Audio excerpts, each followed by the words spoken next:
Welcome to Brojo Builds. I'm here, about to do a valve job on I believe it's a 01157 Hemi head. And overall, this is the first time I actually, got to me personally mess with one of these. I seen them at the machine shops. I held them in my hand, but after looking at closer, it's a nice piece. And I'm just changing valve seals for a friend here, and I already had pulled this head apart, and I'll show how I pull the springs off with the other head. But I just wanted to point out a few things here. Um, Let me see if I can turn the light on. Uh, all right. So if you was to do any performance work, let's say you took one of these out for a swap or whatnot, and you're gonna do any performance work, you really don't have to spend a ton of money on head porting on this. I really don't think. I mean, the cross sectional area on this, especially in this entry port, is huge. Um, the biggest thing I see here is if you do a good valve job and you get rid of the step right here, right there, and do a bowl blend, I think that's gonna do wonders.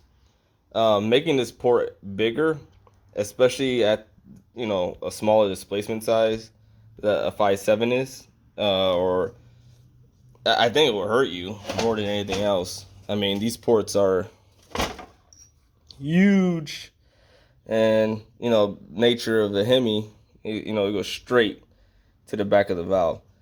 Um, I think it's a nice looking head, especially stock. I mean, it's definitely a good piece, but definitely lacking in the valve job department.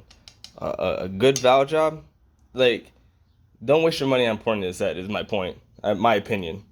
Just if you're in the performance thing, uh, just get a good valve job done. Do a good bowl blend, and that's it. That's it. Unless you're doing something super crazy, I wouldn't even try touching the ports and making them bigger, and you'll probably uh, ruin it more than anything else. Um, so right now, this head is apart. So the next thing I'm gonna do is actually clean up the valves, and then I'm gonna lap them in for a while I'm here too. So, um, uh, yeah, I'll show you what I do there. So I have several valve refacers right now. I have total three. Not one of those machines are riding too true. I might be able to make one work out of the other two Sue machines I have. So I'm still working that out. But luckily these valves were actually in pretty decent shape. They look like this because they were when they brought it to me, they were in a parts washer. So before I lap them in, I'm just gonna hit this with a quick hit of some penetrant. So little, probably a little bit more than I needed. I have it chalked up here in my drill press. I'll turn her on, and I'm doing this with one hand here. I'm not pushing hard down on it, but I'm just, applying a little pressure and doing this. Again, you could do this with a wire brush on a drill, on a bench grinder as well. It would do the same thing. The only thing with the bench, and again, most machine shops probably do it that way too. I had it sometimes that if you get too close or whatnot in the wrong angle, it will grab the valve and pretty much ruin the valve. So I don't really like doing that way. So that my preference. So wire brushed it.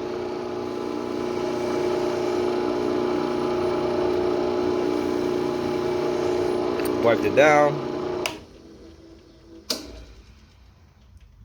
It looks mucho more better and is ready to be lapped in. So I'll lap this in, and well, I'll do the rest, and then we'll hop over to lapping the valves in.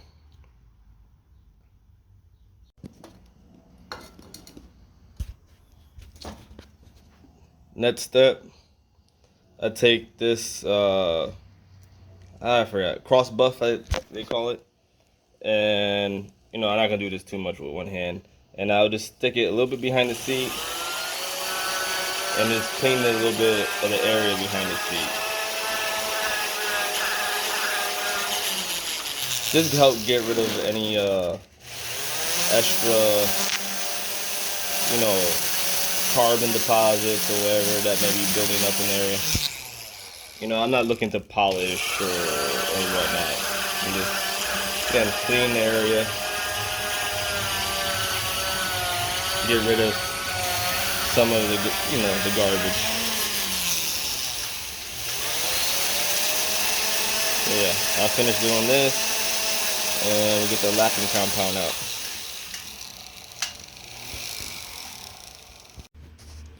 So take some lapping compound, aka liquid sandpaper, and I normally a dab. Again, sorry, I'm doing this with one hand. A dab on 3 corners, and then pop the valve in. Now I'll do that for all of them first, and then I'll go back with the actual lapping tool and start grinding away. I can see if I could mock the camera up somewhere real quick, and then just show you how that looks like.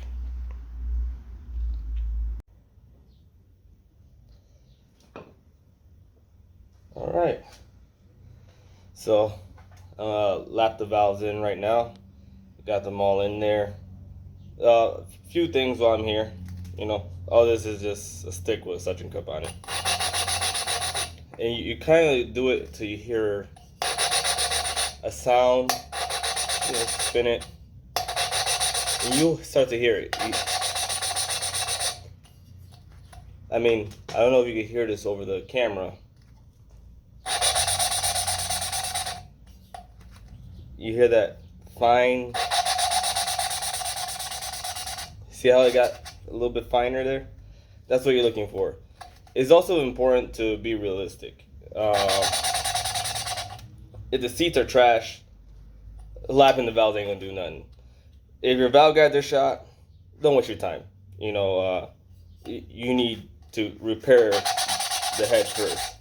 This head is a good example of a head that you should do something like this on. It had fairly low mileage,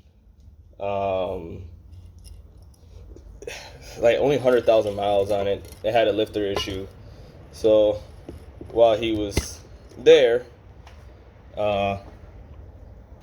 he decided to go through at least the top half of the motor, put new valve seals and stuff like that, which is honestly very smart. It's one of those things, if you're already there, why not? It didn't drop a valve or whatnot. It need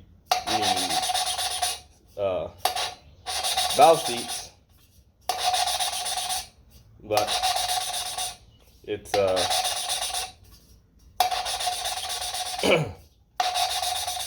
it's in good enough shape that a simple valve lapping will be more than suffice. But it's also important to be realistic with what you have and what you're working with. If it's a bomb, then bring it to the machine shop or bring it to someone that could at least do a valve job, put new valve guides in and whatnot. Right now, I pretty much have everything to do.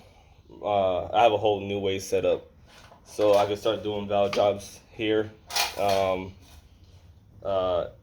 This head, for what his application is, it wouldn't really qualify for that. The only thing missing is valve resurfacing machine, which I've been trying to hunt one down, but I have a buddy's machine shop that I could use to resurface valves.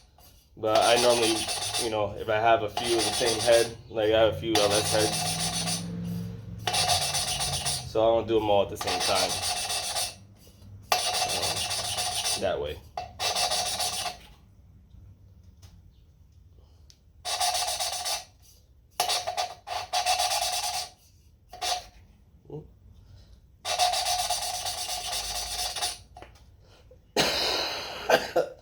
Yeah, I've been fighting a little cold, or whatever this is.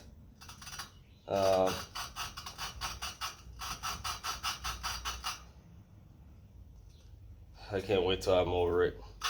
At this point, it just sucks.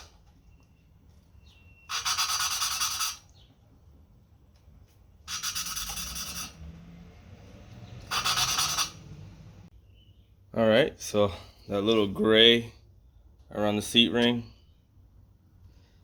you see it there. Let me see that gray line. That's your lap line. It's even in thickness and concentric all the way around. That's what you want to see.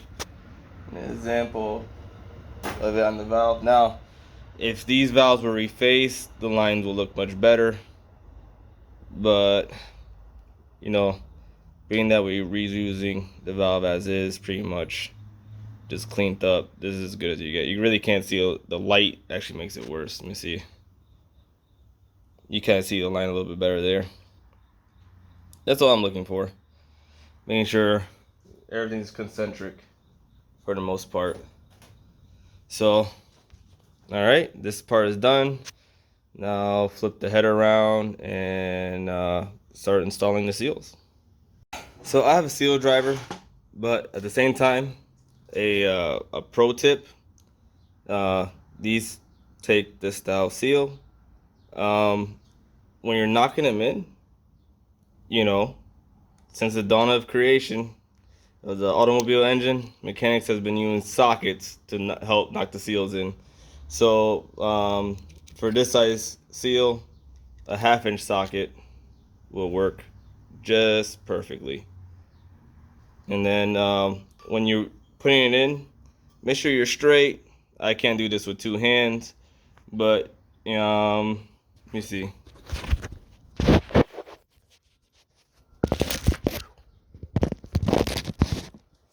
Let's see if I'm in view.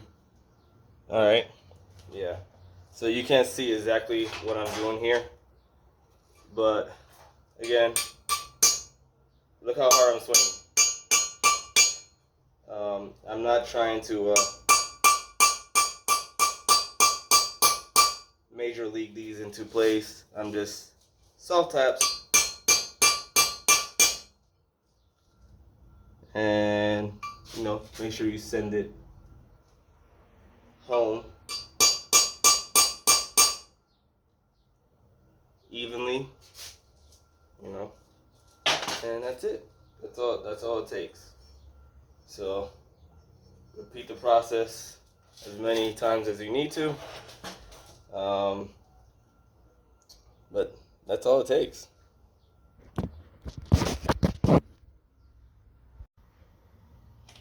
Well, I'm guessing I should at least record me putting one of these springs back in. So what I like to do, I get the valve, put a little oil on the stem,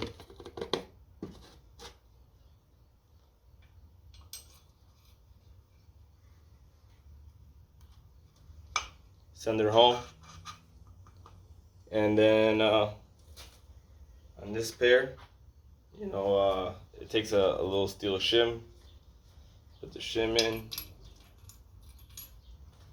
I'm putting the valves back in. It's also important to note, I'm putting the valves back in the same order that they were removed. So all the valves are going back to their same home, locks, keepers.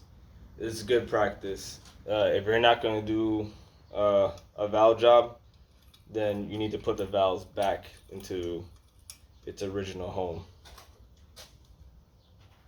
Some of you may peep that I'm using my race car as a workbench, kind of, you know, as a staging. And that's why I don't ever paint in my cars. Fun fact, I don't care how the car looks, I just care how it runs. So, yeah, leave it to me to use a 73 Nova race car as a, let me pay attention here, as a workbench. But you don't have to do that. You know, you don't need a race car as a workbench. All right, so got the tool here. Make sure it's centered. Now, if you have a pneumatic tool, obviously this is far easier. One thing I will say, if you're comparing this to an LS head, it's definitely much more spring from the factory. You know, they definitely have more spring here.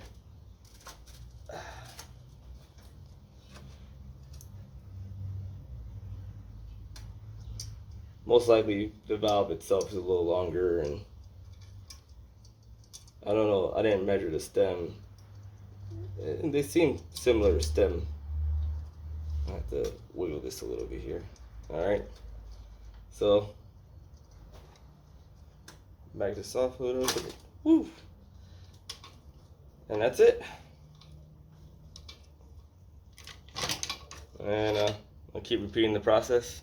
I still got a few more of these to do. After this head is done, I still got a whole other head to work on. So I'll go back to the other head, and this assembly is pretty much the reverse of this. You know, the same way I put the spring on, just the opposite. You know, you compress the spring, pull the locks out, and pulling the seals out, you just pull them out with a pair of pliers. It's not real rocket science there. So I'll end this video here. Focus on work. So Brocho Builds, like, share, subscribe, and ring the bell.